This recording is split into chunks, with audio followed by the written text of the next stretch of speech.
Pour répondre à la question des contacts qui peuvent exister entre les orationes, ceux qui prient, les bellatores, ceux qui défendent, et les laboratores, ceux qui travaillent, nous allons tout d'abord étudier ce premier document.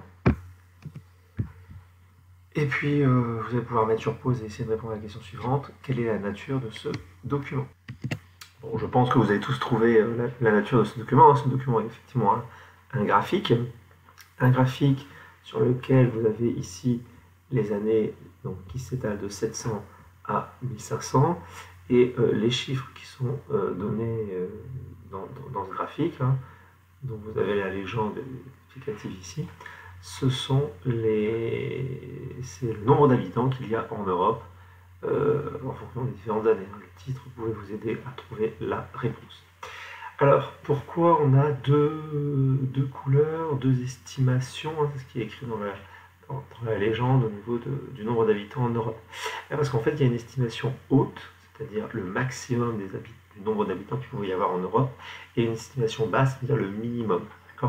Il est très difficile de donner un chiffre précis du nombre d'habitants qu'il devait y avoir en Europe durant le Moyen-Âge, entre 700 et 1500, hein, parce que c'est pas comme aujourd'hui, il n'y a pas un recensement systématique de la population. On compte en plus les habitants par feu et non pas par individu, c'est-à-dire par foyer. On va dire, il y a un feu, ça peut être 4 personnes, 5 personnes dans le foyer, c'est très, très variable, hein, selon la méthode de comptage qu'on pouvait opter. Donc il est très difficile de donner un chiffre très précis du nombre d'habitants qu'il peut y avoir au Moyen-Âge. Donc c'est pour ça qu'il y a une estimation haute et une estimation basse. Donc moi je vais vous demander maintenant d'essayer d'identifier, de m'interpréter ce graphique. Qu'est-ce que vous pouvez me dire de ce graphique? Qu'est-ce que vous pouvez me dire de l'évolution de la population au Moyen-Âge? J'espère que vous avez bien trouvé que ce graphique, on peut le diviser en 2 ou 3 parties. Une première partie qui va aller de 700 jusqu'à... Donc une première partie, pardon, qui va aller de 700 jusqu'à 1300. Alors pourquoi on peut le diviser de 700 à 1300? Parce que vous voyez que de 700 à 1300, on a une hausse du nombre d'habitants en Europe. Ce qu'on appelle, souvenez-vous de la leçon qu'on avait faite en géographie, ce qu'on appelle une croissance démographique. On a une augmentation de la population en Europe. On passe de 15 millions maximum en 700 à 80 millions en 1300, en 600 ans. La population a augmenté de 65 millions d'habitants.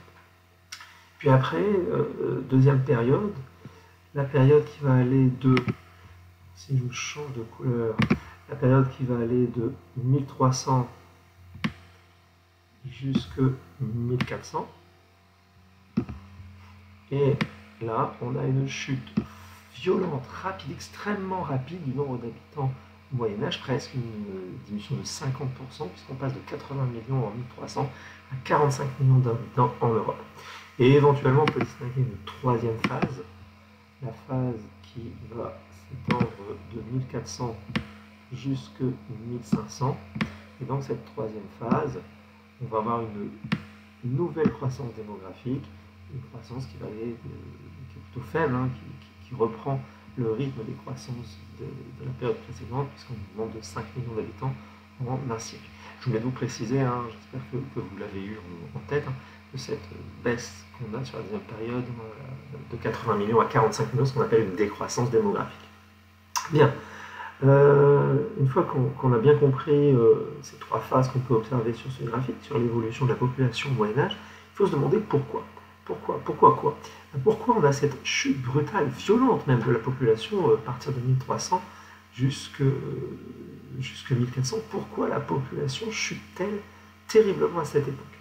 Donc vous allez mettre sur pause la vidéo, essayer de trouver trois éléments de réponse, ce serait bien, dont un qui est indiqué sur le document que vous avez devant les yeux. On peut donc identifier trois raisons en fait, qui vont expliquer la chute violente, brutale de la population à partir de 1300 du Moyen-Âge, à partir de 1300. Donc la première indication, la première hypothèse, vous pouviez la deviner en lisant le graphique. Hein, vous avez ici, vous avez ici, c'est indiqué petit âge glaciaire. Alors qu'est-ce que ça signifie que l'auteur de ce document est indiqué que de 1300 jusqu'à période indéterminée, puisque ça se continue, il y a ce qu'on appelle un petit âge glaciaire. Petit âge glacial, je crois qu'il écrit plutôt. Eh bien, ça signifie tout simplement que vous avez un réchauffement, un refroidissement, pardon, un refroidissement du climat. Et alors ça va avoir différentes conséquences, le fait qu'il y ait un refroidissement du climat. Ça va rendre surtout la lecture beaucoup plus difficile. Ça va être un premier élément. Et donc si la lecture est beaucoup plus difficile à faire à cause du refroidissement climatique, forcément, ça va rendre plus difficile la production de nourriture, et donc les gens vont avoir plus de difficultés à s'alimenter. Les gens ayant plus de difficultés à s'alimenter, le nombre d'habitants ne peut plus augmenter comme avant, puisque bien se nourrir est un des facteurs qui va expliquer aussi la croissance de la population. Et l'autre élément du petit âge glaciaire, c'est que ça va aussi développer des maladies. À partir du moment où vous êtes entré dans une période de froid, vous voyez bien l'hiver, hein, on est plus malade l'hiver que l'été, c'est exactement pareil. Hein. On a une période de froid importante, donc les maladies vont développer de manière plus importante. Ça, c'est la première raison. Deuxième raison qui va expliquer l'augmentation, la chute brutale de la population, c'est entre 1315 et 1317, l'Europe va connaître une forte famine. Une famine, c'est une absence totale de nourriture. Les gens ne parviennent pas à se nourrir, et donc, puisqu'ils ne parviennent pas à se nourrir, ils meurent de faim. On va avoir une famine qui va être due à des problèmes climatiques, et ces problèmes climatiques vont entraîner de mauvaises récoltes. Entre autres, des pluies abondantes durant l'été, qui va durer jusqu'à l'automne, et qui va complètement faire pourrir les récoltes, et donc la production agricole sera très faible et va entraîner un manque de nourriture pour la population. À cette famine de 1315 à 1317, les historiens estiment qu'il y a entre 5 et 10% de la population qui est morte à cause de cette famine de 1315 à 1317. En plus de cette famine, il va y avoir aussi les guerres. La période 1337-1453, c'est ce qu'on appelle la période de la guerre de 100 ans, qui oppose la France à l'Angleterre. Bon, je ne rentre pas dans le détail, c'est pas le but. Qui oppose la France à l'Angleterre, et qui va pas faire beaucoup de morts en soi au niveau de la population, hein, c'est pas ça qui va. Mais en fait, il faut bien vous dire qu'une guerre au Moyen-Âge, ça se passe sur un territoire, en race campagne, et les ennemis, les armées sont présentes sur le territoire, et leur déplacement se traduit par des pillages, par des destructions de villages, on va brûler les récoltes. Et donc ça va encore affamer encore plus la population, et forcément faire mourir aussi de faim des habitants qui, eux, ne sont pas des soldats, ne sont pas là pour se battre. Et enfin, et c'est là la principale cause de cette chute brutale de la population au Moyen-Âge, c'est la peste, ce qu'on appelle la grande peste noire. La peste qui est arrivée au milieu du XIVe siècle, dans les années 1347 jusqu'à 1352. C'est la forte période durant laquelle la peste a beaucoup marqué et a causé énormément de morts.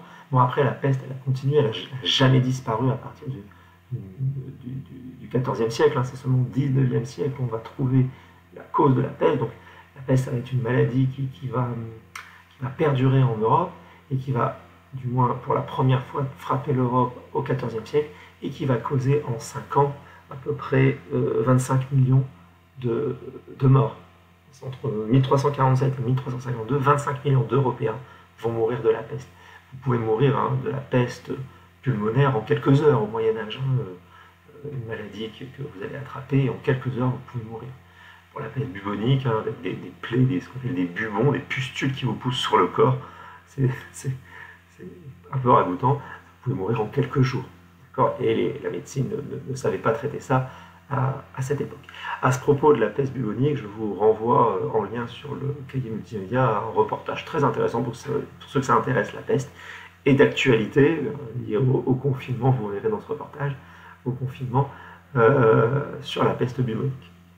Voilà, j'espère que tout ça est clair, que vous avez bien compris là où j'ai voulu vous emmener avec ce document. Comme travail pour jeudi dernier délai, je vous demande de placer sur la frise chronologique un repère, dont vous allez trouver les explications à la page suivante. Le repère est le suivant, c'est l'augmentation, même le doublement de la population au Moyen-Âge. Vous voyez ici, si je change de couleur, entre le XIe siècle et le XIVe siècle, vous avez un doublement de la population du Moyen-Âge. J'aimerais que vous me placiez ce repère sur votre frise chronologique de Brouillon.